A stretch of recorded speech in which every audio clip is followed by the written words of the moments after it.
You're watching Brut on SuppleWine. I'm your host, Mike Supple. I recently ran across a rather unique bottle of sparkling wine, and I decided to take a closer look. It's called Karma, and it's California Brut.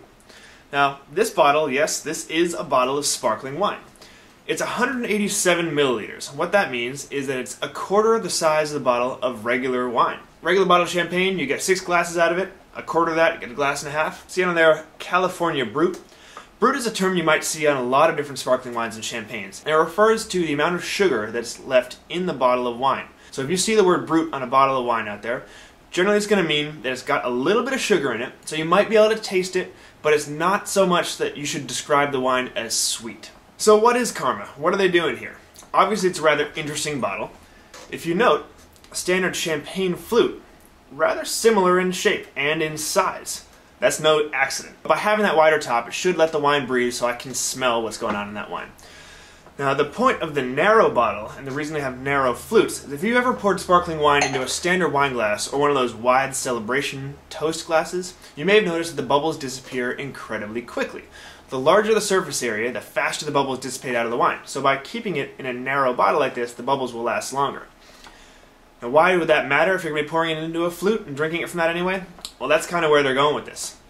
Karma is designed so you can easily enjoy sparkling wine without having to have the proper glassware. Put this in the fridge or in an ice bucket, crack the top, and you're ready to go. Little plus that Karma has, the glass for these bottles is substantially thicker than your standard flute. So if you're holding that glass and holding the bottle and walking around, the insulated and extra thickness of the glass there is going to prevent it from getting warm. It'll stay a little colder longer for you. There are several different ways to make sparkling wine. The traditional champagne way is after they make still wine, the way you make wine anywhere else, they take that wine in the bottle, they add some concentrated grape juice or sugar, and add more yeast into that already finished wine. They put the cork on it.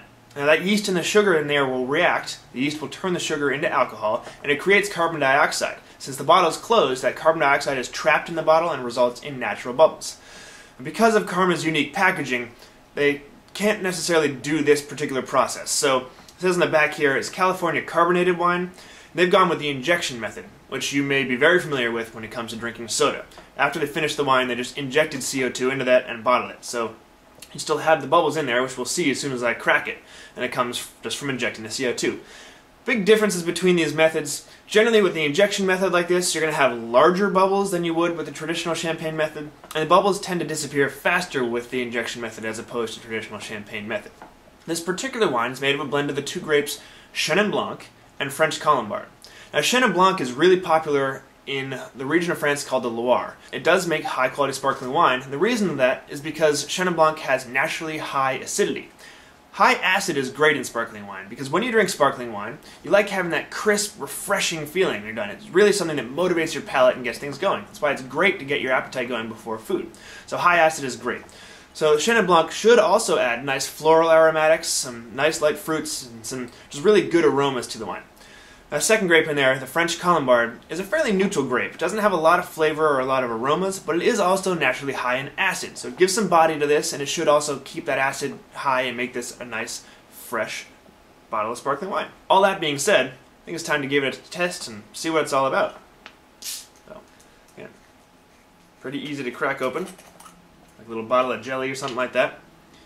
So you can see some foam is gathered at the top. Not a whole lot of bubbles coming up through it. We'll see what the carbonation tastes like here when we take a sip, but definitely smells like wine. There are some nice sort of green apple notes, little bits of melon, maybe some sweet pear hints kind of coming out there.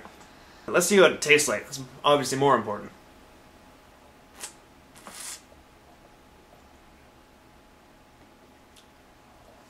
I'm definitely feeling the bubbles in my mouth. I'm not seeing a whole ton of them flying up through the glass like you would in a champagne flute when you pour it out.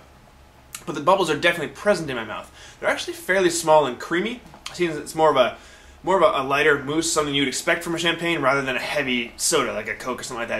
It's not big and intense like that. It is a lighter, more sort of creamy mouthfeel on that. The flavors are very similar to the aromas. You got a lot of actually yellow and green apple, just really bright apple flavors. A lot of ripe pear, almost sort of a baked pear, or a little bit of a candied note going on.